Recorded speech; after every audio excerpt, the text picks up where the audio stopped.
Hello, Hello, could I please speak with Angel Bat Dawid? this is she. Is this Angel, Paul? it is indeed, Angel. It's such a pleasure to hear your voice, and thank you so much for taking the time of being part of these quarantine tapes. I'm so Thank very I'm you. so very pleased you're part of it. Where do I find you during these perplexing times? I'm in Chicago. And what are you doing with your days? My days are filled with a lot of composing and recording. Um, Also, a lot of self care, taking care of myself, slowing down. If we're living in this time where we have to be isolated and not be around people, well, let's take advantage of that time and work on ourselves. That's what I feel like this is the point of, of trying to make sense of all of this, you know? Insofar that we can make sense of any of it, really. Exactly. Just It's got to do the best we can. yeah, and what has a slowing down, which is a theme I want to tell you, Angel, has come back again and again and again. People Mhm. are talking about slowness and about Well, about what it has afforded them. yes, I actually started this slowing down process about 6 months ago. I was on tour in Europe and, all the fast pace of setting up shows. I realized that I actually had better results when I didn't put anxiety on any of my projects and I actually slowed down. And so I started intentionally slowing down a lot in my life about 6 months ago. I was like, I'm not going to do anxiety in 2020. I also turned 40. I turned 40. I turned 40 in October, and I told myself I am not doing this decade with anxiety, with stress. I'm going to enjoy my life. I worked so hard my entire life to be a full time musician, and now I am one. There's no way that I'm going to be going around being stressed out and anxious about my dreams. So I already started the process of slowing down. And like I said, I'm like, I'm not doing anxiety anymore. And I was checking other people too. Like when people were getting on me, I was like, look, no, I'm not going to speed up and all that kind of stuff because I have better results when I slow down. So this is even slowing it down even more, I, I, because I, like, I love the idea that when you said slowing down, you said slowing down. You said it even yeah, slower. yeah, And you were talking about self care. And I'm yes. wondering what of that self care you can share with us. What you're doing differently now, even more so than 6 months ago. Even more so than 6 months ago, the slowing down, self care things, like little things like I went to Body Shop and I was like, when do you really scrub your back? When do you take the time to scrub your back? So I bought a back scrubber. Little things like that, just taking the time to, when I wash my face, do affirmations about my face and say, I have a beautiful face made by the Most High. While I'm brushing my teeth, I bless my mouth. These are little things that you skip when you're running out the house. Making my bed every day because I deserve to, like when you go to a hotel, don't you like going to a hotel and the bed's made? Don't I deserve that for myself every day? Doing the five Tibetan rites, the five Tibetan rites are these five moves that this explorer found, decades ago, that these Tibetan monks were really, really strong, even though they were old. And he realized they were just doing these five moves. So doing those every day have been adding a lot of strength and vitality, getting fruits and vegetables, you know, taking care of ourselves, especially, because I mean, this decade, being 40, I was like, I'm going to do my life differently now. I'm not going to do all that running around. I wonder what we were doing all that running around for anyway. Because even though this is tragic that, we have this horrible virus that's actually killing people and it's a very, very sad time, it also is a time where, like, I'll look outside and I'll see people taking a walk or families walking. I didn't see that in my neighborhood. Families are getting together now because they have to, and so I always try to look on the brighter side of things because we can sit here and rehash the issue. Yes, it is horrible that people are suffering so much from this virus, But what do we do if we're not suffering and our family is safe and our friends are safe? Are we going to sit around and be pessimistic? Let's use this time wisely to improve our lives. Playing music. Like, I've been composing quite a lot, composing and recording. And with the nature of how I do my music career, a lot of it, I've already been online and, practicing at home and sending emails or sending recordings. People hit me up for different projects. I can just do it from home anyway. So it actually benefits me. In a way, you've been preparing for quite some time. I mean, obviously not knowing what you were preparing for. I love that. Yeah. I'm just now realizing that you're right. I've been preparing for this, and I didn't even know. Well, it's interesting that last comment of yours, because there's a French writer I very much love, Pierre Macorlan, who said, improvisation is something you prepare. Mm-hmm, it is. Tell me how that resonates with you. It resonates with me because I'm able to improvise because of all the studying and practicing and self-disciplines that I've had as a musician since I was a little girl. If you have all these tools, like knowing your scales and knowing the music theory and knowing how to compose and knowing how to record, all those things I just most of them, like theory and stuff I went to school for, music theory, but like recording and things was self-taught. And having those tools means I'm prepared for anything. I'm prepared because improvisation, and I like to use, Gary Bart, wonderful Gary Bart. Tell me. He has the best definition of the difference between improvisation and being a spontaneous composer. Improvisation is, you had in your mind it was going to go some way, like the way that you want it, but it didn't. And so then you have to make it work and then turn it into something else. That's improvisation. Being a spontaneous composer is, I know exactly what chords and what things I'm going to in my head, and I'm going to use those tools very intentionally during a performance or during a solo. So it's not just, we're just playing anything. No, it's actually very prepared. And one of the best definitions that I feel of what the definition for luck is, I've heard it several times, I don't know who made it up, was that luck is preparation meets opportunity. Or Picasso, who said inspiration should find you working. Exactly. Faith without works is dead. The Bible says that. Yeah. If you don't, it's like if you have faith in something, which is you believe in something, but you don't see it, you have no evidence of it. You work, your work will manifest that thing. So it's not just sitting around like, I'm going to do this great thing, and you're just sitting around. No, because you have this thing inside of you, faith, you work towards it, and then you get results. I always, in terms of improvisation, I love that quotation of Pierre Macorlan, improvisation is something you prepare. Of course, you prepare it to a point. But then Charlie Mingus, for me, that sentence of his is really haunting. It's accompanied me for a very long time. He says, improvise, yes, but you have to improvise on something. Yes. And I heard that, yeah. I imagine that must speak to you loud and clear. And you were saying that during this quarantine time you've been playing a lot of music and listening perhaps also to a lot of music. So you've been playing these days. Are you improvising with yourself, as it were? Yeah, I was. It's interesting to say improvising because I thought of it not just musically, but just my life in general. Right. Things don't always go as planned, and then you have to improvise. And I realized that it's something that I do with my entire life.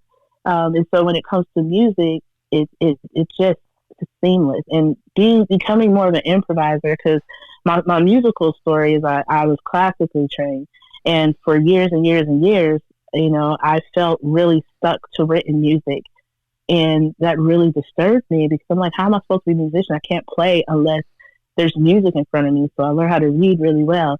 It was until I started going to free jazz jam sessions here in Chicago that it opened me up to the idea that, oh, wait, because I went to one. I went to a very, very popular one here, and I was very nervous because jazz is a whole nother. I was classical, and they were like, "Get on stage and just play anything." I was like, "What you mean play anything?" I was like, "You're not gonna give me no chords or nothing." They're like, "Just play," and I was like, "You really can do that?" They're like, "Yeah." And so when you listen to like more avant-garde jazz, like Sun Ra or Albert Ayler and things like that, it opened up a lot for me because it allowed me to express myself more. And then I already had these, classically trained in theory background. So when I put them together, it exploded. And my musicianship just went through. Like now I can play anything. If I hear anything, I can play anything. And if I don't know it, I know I can figure it out and make something work. How fantastic. I heard you mention Sun Ra in a very early conversation I had for the quarantine tapes. I spoke with Henry Rollins, who loved Sun Ra, and he said, the music is listening. Mm-hmm.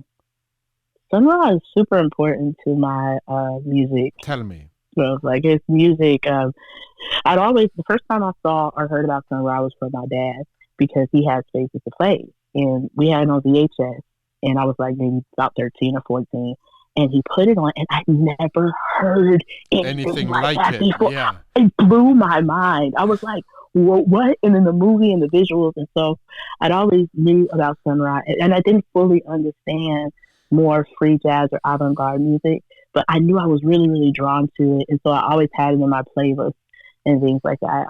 About 6 years ago, I decided to make a leap of faith to be a musician full time.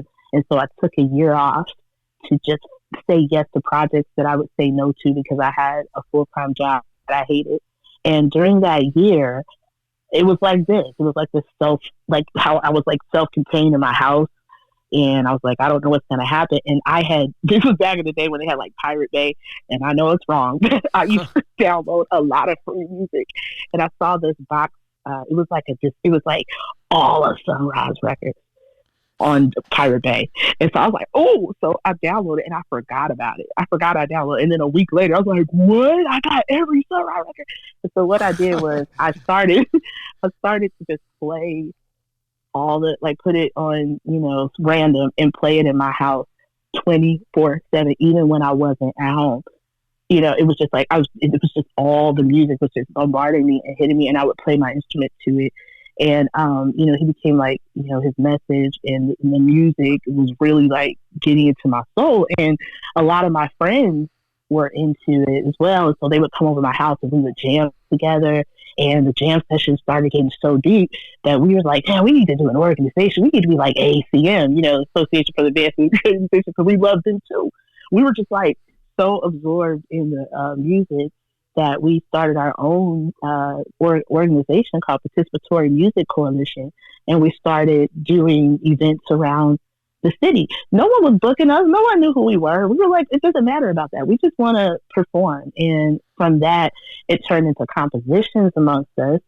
And from that, it just kept growing and growing. So all of us are all doing great in, this musical community we have here in Chicago. And a lot of that, I think about, Sun Ra, how they have like the community, like Marshall Allen, and then they still all live together, in a house. It wasn't just for entertainment. It was like their life. And so, he's very, very influential into my musicality. And when you talk about improvisation, I know that there's a song where they say, you make a mistake, you do something wrong, make another mistake, and do something right. You're going to make mistakes. Things are not going to go as planned. But if you have the necessary tools and wisdom, do the right thing. Do what is right. And you know what is right. Nobody has to tell you what is right or wrong. You know. Well, hearing you jam like that with yourself, I can't resist, Angel, asking you if you might play something for us. I would love to play something for you. And one thing about the way that I do music is I do believe that music is the healing force of the universe. There's a great album by Albert Ayler. I recommend that everybody get it. And I'm going to send this tone out to everyone who is affected by this pandemic right now. That is wonderful. Can you say again what the name of the album is? I didn't quite catch it. Oh, yeah. It is Music is the Healing Force of the Universe. It's by Albert Eiler. It's on Impulse. It's a fantastic album. It's one of my favorite albums, actually. I have the LP. How fantastic. We'll all get it. Mm-hmm. Yeah. Well, here it is. I'm listening. This is for the world. Carefully. Thank you, for the world. You're welcome.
Peace, light, and love. That is so tremendous. Thank you, Paul. Angel, thank you. Thank you, thank you, thank you. I want you to say something more about this intriguing notion about music as being a power that might heal, and how you understand that. Well, we take for granted the power of sound. You know, there's all these legends and mythologies that say that the universe was created by sound. In fact, we say universe. Verse has to do with words and sound. I believe that, you know, the pyramids and all these structures that we look at, some of them they use sound to move things. John Coltrane was an advocate of this. You know, I've heard quotes where he said, if my friend is sick, I should be able to pull my instrument out and play over them and they're healed. Okay. If my friend is having financial problems, I should be able to pull my instrument out, and that sound and that tone should change things. And we see this. That's why music is so important to the world. Why are we always buying music? Why do you go into a store and they're playing music? Why are there all these billions of dollars spent on music? Because this is my own statistic. I believe people make statistics up all the time. I'm not making this up, but we're 90% music. And I really do feel that if we're 90% music like water, then we should be doing music all the time. It shouldn't be just for entertainment. And I just believe that. You know, if people think I'm silly for it, I don't care. We believe all sorts of silly stuff.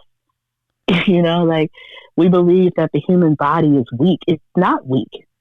The human body is the strongest, most resilient, adaptable thing, that organism in the world. You know, but if we continually think that we're weak and that we need someone else to tell us, you know, what health is, you know, when you can talk to your body and it tell you exactly what you need.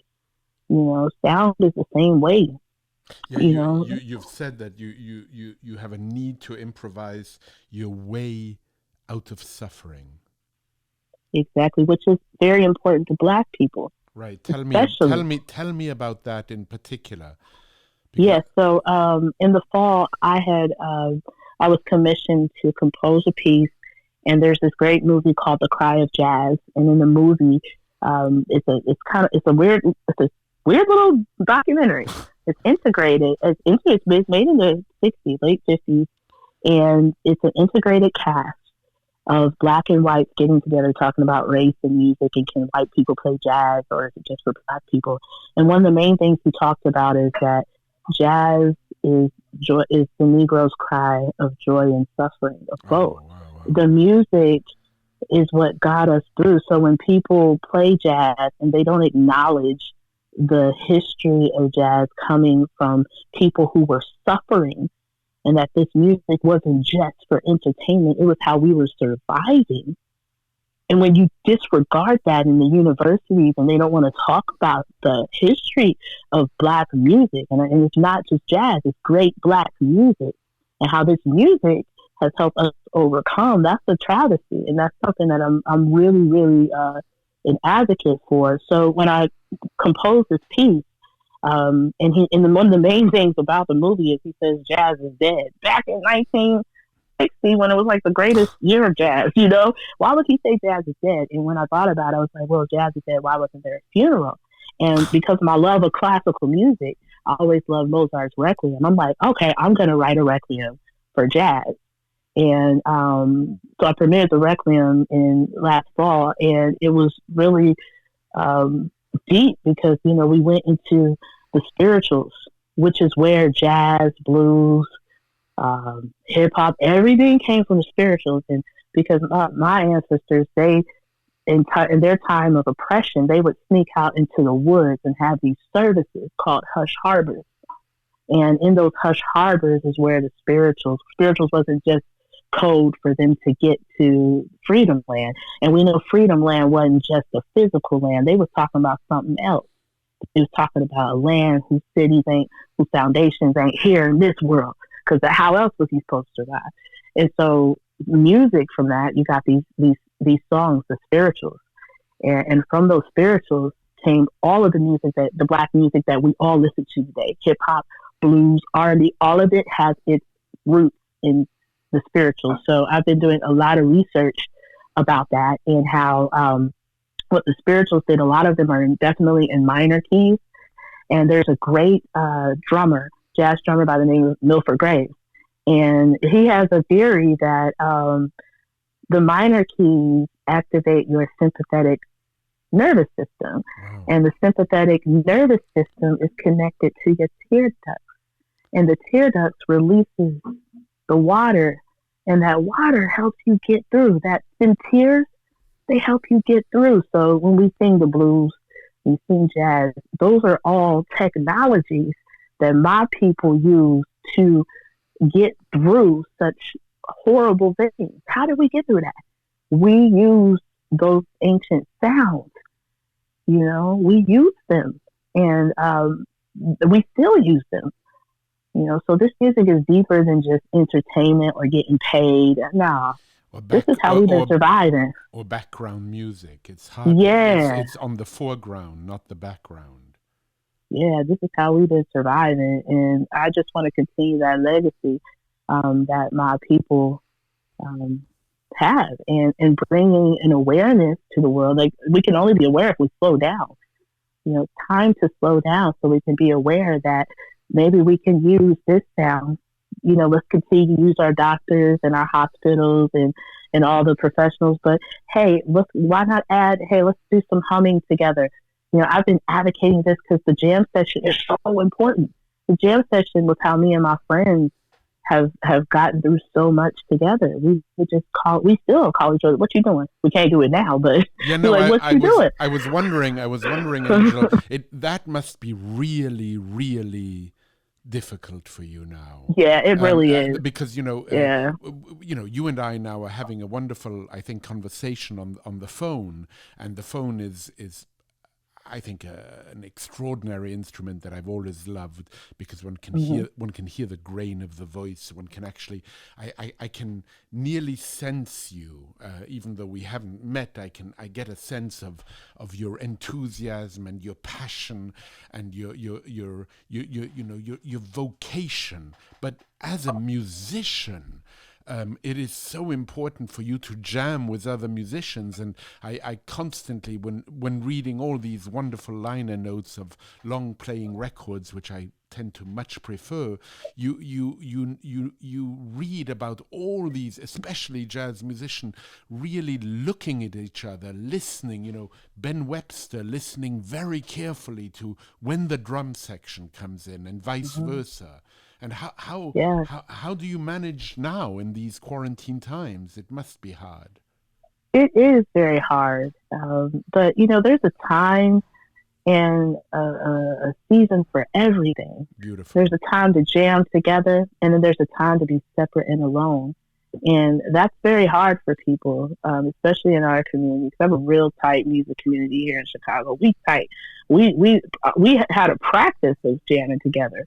Like monthly, daily, of like, let's get together and jam. And yeah, it is challenging because I physically miss my friends. And it's not the same doing these online quarantine It's just not the same. Really not. It's just not. No. I mean, who are we deluding believing that? I mean, I always love this English psychoanalyst who says you can't tickle yourself. Yeah, you can't. You can't. You just have to. We need others. We need others badly. Yeah. We need others badly to jam. I need you to have a conversation. Yeah, we're relational. Yeah, human beings are relationship. Like we need to, and that was actually the isolation that this is forced isolation, but we've secretly been doing this for a while because, we have these phones and people weren't looking at each other anyway. Right. You would go to a restaurant. I would go to a restaurant and I would see no one talking to each other. They would all be on their phones right in front of each other. They would be talking. And I always, they would be talking to Mr. or Apple. checking the internet. Yeah, I know. And now we were already isolating ourselves, and that I was already preaching this to several people. I was like, because we do live in this wonderful age of technology where we can do all this great stuff, we're going to have to be way more intentional about being human beings. Right. One thing that human beings need is they need to be in the same room with each other, breathing the same air. They need to be... And fighting sometimes. Fighting over...